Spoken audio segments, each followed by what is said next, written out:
High, আমি দীপশিখা। সোমবার দুপুরবেলা একটু সাজুগুজু করে বেরিয়ে পড়েছিলাম বান্ধবীর বাড়িতে কার্তিক পুজোর নিমন্ত্রণে। বান্ধবীর বাড়িতে গিয়ে দেখি ও একসাথে 3টে ঠাকুর পুজো করবে। আমরা বন্ধুরা মিলে ওকে একটা কার্তিক দিয়েছিলাম, তারপর ও আরও 2টো ঠাকুর পেয়েছে। এরপর আমি আর পিলুর বোন দুজন মিলে শ্রী বানাচ্ছিলাম, আর কার্তিকের মা মানে আমার বান্ধবী পিলু ওদের বসার জন্য সুন্দর করে জায়গাটা সাজাচ্ছিল। এবার ওদের বসার জায়গাটা একটু গুছিয়ে নিয়ে এক এক করে এনাদেরকে বসানো হচ্ছিল।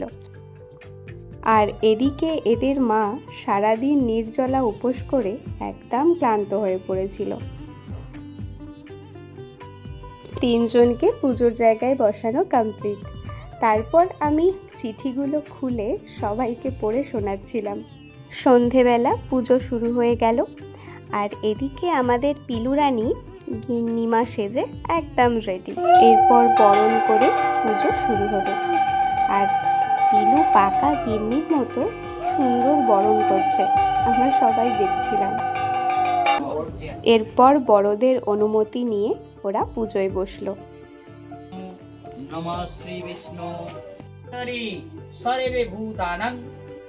এরপর ফ্রাইড রাইস, আলুর দম, ফুলকপির রোস্ট, চাটনি, পাঁপড়, মিষ্টি এত কিছু দিয়ে ভালোভাবে পেট পুজো সেরে বাড়ির দিকে রওনা দিলাম।